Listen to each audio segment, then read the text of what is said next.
Hürmetli vatandaşlarım, hürmetli vatandaşım Turan Efendi. Bugünkü leksiyamızda başlayımız. Leksiyada size gacil oldu. Leksiyana Washington'da sözdeyimiz. 2 gün, 3 gün oldu. O da toxtumay yağmur yağıvatıdı. Ben sizlerni 2 gün, 3 gün saklatıp koydum. Beni keçirinler, hürmetli vatandaşlarım. Bugün sözdeydiğimiz leksiyamızın mavzusu mındak. Prezident Trump, Jungo qaratqan meydanım yumşap ketmedi dediği mavzulu haber 4. ayının 19. günü Amerika Ovoz'ның Xitay tili programması ilan kılındı haber. Mundaq başlar. Washington. Amerika Qo'shma Shtatlarının Prezident Trump mundaq ko'rsatdi. Jungo qaratqan meydanım hergiz bo'shab ketmedi. Men Jungo'nun reis Xi Jinping bilen uçraşkandan keyin Jungo qaratqan meydanı özgürüp ketdi degan gaplar o'ttirg'i chiqdi. Bu gaplarning hammasi yolg'on. Yolg'onchi matbuotlar yezib keldi. Prezident Trump haftaning birinchi kuni Fox News televiziyasi muxbirining ziyoratini qabul qilganda men meydanimni yumshatmadim deb ko'rsatdi. Prezident meydanını yumuşatmadım deb ko'rsatdi. Prezident Trump Jungo'nun reis Xi Jinping'nin Amerika'ga ziyorat kelganligini tilga oldi. Hem Xi Jinping naiti yaramliq odam dedi. Prezident Trump mundaq ko'rsatdi. Davlat boshliqlari uchrashishining birinchi kunida aslida ikki rahbar 15 minut so'zlashmoqchi bo'lgan edi. Neticede söhbet 2 saat uzarap gitti. İkinci günümüz şundak oldu. 2 günlük o sürüş arkalık ikimiz en yaxşı münasebet ornattık. Ve Xi Jinping ile Prezident Trump'ın en yaxşı münasebet ornatqanlığını Prezident Trump özü sözləvadı. Prezident Trump mundaq ko'rsatdi. Hozir men dal reis Xi Jinping bilan birlashib Çavuşanның tehdidiga taqobil turyapman. Çavuşan meselesining cho'ng masala ekanligi Xi Jinping yaxshi biladi. O dal mushu masalani bir taraf qilyapti.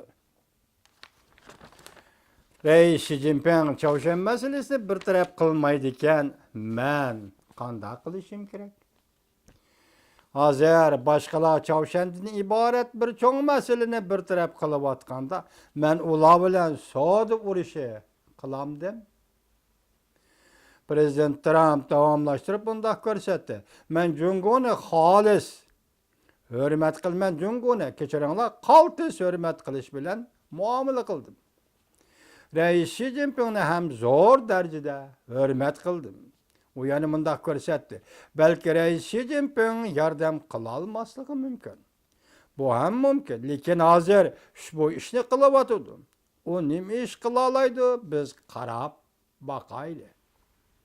Lekin agar Xi Jinping yordam bera olmasa, undaqda butunlay o'xshamaydigan bir ahvol yuz beradi. Biz qarab boqaylik.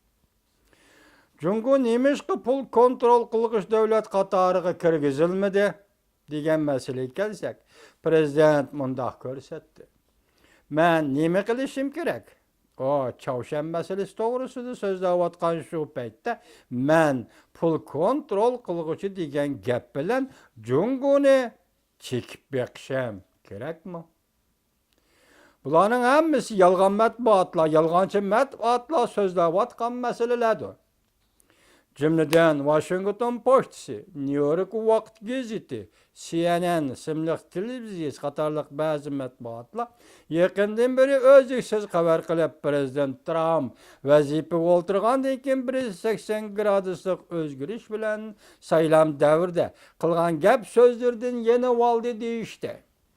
Cümleden NATO, Suriya, Jungo to'g'risida qilgan gaplardan yana oldi deyishdi. Yuqorqi matbuotlar.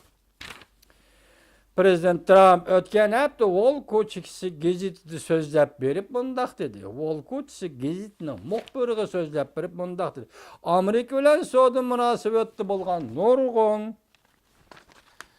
davlatlar ta'siri farq paydo qildi. eng çoğun qızıl rəqəm payda qilish Jungodan keldi. Mən allaqaçan Jungoluqlarga aytib berdim. Amerika bilan bir yaxshi savdo qilaman desanglar, undaqda Çavşan masalasini hal qilinglar dedim.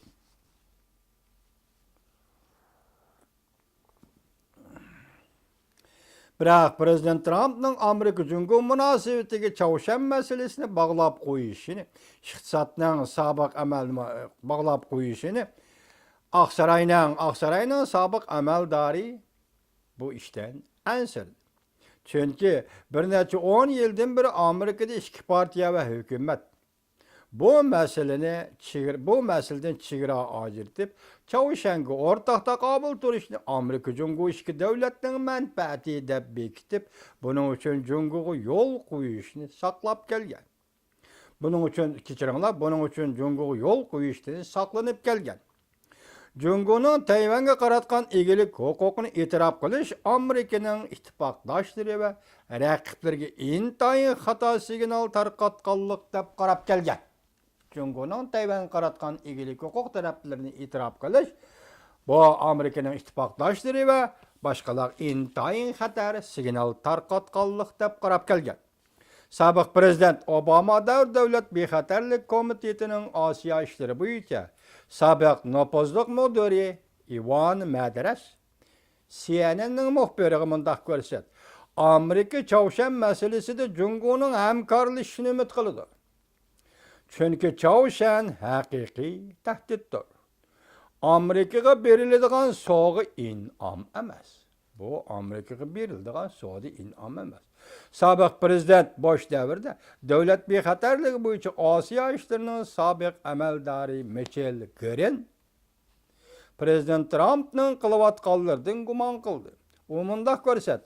Prezident Nixon davridan boshlab har navbatlik Amerika prezidentlari, hukumatlari bundaq qiltaqqa tushmagan. Chunki Jungo bilan savdolashish Amerikaning ittifoqdoshlarini qo'rqitadi. Gorin mundaq ko'rsatdi. Agar sen Yaponiya yoki Tayvan bo'ladigan bo'lsang, sening manfaating setib etildimi? Sen gumon qilishga boshlaysan. Chunki Çavşan masalasi Amerika-Jungo munosabatini birlashtirib ketib keladigan siyosatdagi muqimsizlik Amerikaning siyosatida prinsip bormi yo'q deganda iborat bishoratni beradi. Prezident Trump Pokiston muxbiriga mundaq ko'rsatdi. Rais Xi Jinping yaxshi ishladi. Jungoning Amerikaga bundaq ijobiy inkas qaytarishni azaldan hech qachon ko'rib boqmagan edi.